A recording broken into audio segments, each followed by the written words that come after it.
Hello दोस्तों, आप सबका स्वागत है मेरे चैनल ट्रेंड हब अंकुश पर। आज हम इस वीडियो में बात करने वाले हैं आदिकाल के बारे में। एग्जैक्ट एग्ज़ाम में जो क्वेश्चंस आते हैं आदिकाल के बारे में, उसके आंसर्स कैसे लिखें। तो चलिए स्टार्ट करते हैं आदिकाल के बारे में। तो पहला प्रश्न है, आदिकाल किसे कहते हैं। हिंदी साहित्य के इतिहास में जिस काल में वीरता, युद्ध, पराक्रम तथा राजाओं के शौर्य का वर्णन मिलता है उसे आदिकाल कहते हैं। यह हिंदी साहित्य का प्रारंभिक काल माना जाता है। जैसा कि हिंदी साहित्य के इतिहास में जिस काल में वीरता, युद्ध, पराक्रम तथा राजाओं के शौर्य का वर्णन मिलता है उसे आदिकाल कहते हैं। यह हिंदी साहित्य का प्रारंभिक काल माना जाता है। चलिए आगे चलते हैं। आदिकाल को वीर गाथा काल क्यों कहा जाता है। आदिकाल के साहित्य में राजाओं, वीर योद्धाओं तथा युद्धों के वर्णन अधिक मिलते हैं। इस काल के कवियों ने अपने आश्रयदाताओं की वीरता और पराक्रम की गुणगान किया, इसीलिए आचार्य रामचंद्र शुक्ल ने इस काल को वीरगाथा काल कहा। जैसा कि इसमें लिखा गया है, आचार्य रामचंद्र शुक्ल ने इस काल को वीरगाथा काल कहा। ये लाइन आप लोग याद रखिएगा। आगे चलते हैं। आदिकाल का समय निर्धारण लिखिए। तो आदिकाल का समय निर्धारण 1000 ईस्वी से 1375 ईस्वी तक माना जाता है। जैसा कि हम आगे पढ़ने वाले हैं, एमसीक्यूज में ये क्वेश्चन बनते हैं। आदिकाल की प्रमुख विशेषताएं लिखिए। आदिकाल की प्रमुख विशेषताएं निम्नलिखित है।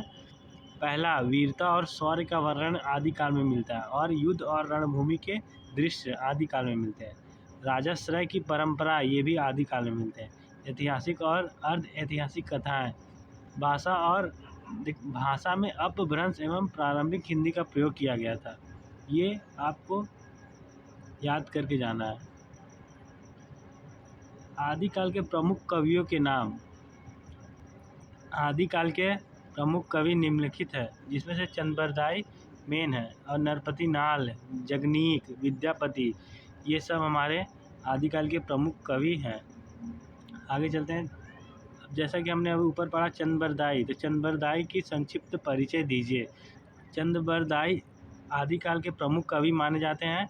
वे पृथ्वीराज चौहान के दरबारी कवि थे। उनकी प्रसिद्ध रचना पृथ्वीराज रासो, जिसमें पृथ्वीराज रासो की वीरता और युद्धों का वर्णन किया गया है। ये टॉपिक आप याद रखिएगा कि पृथ्वीराज रासो जो है ये उनकी प्रसिद्ध रचना है। आगे चलते हैं। आदिकाल से बनने वाले एमसीक्यूज जो कि एग्ज़ाम में पक्का पूछे जाते हैं।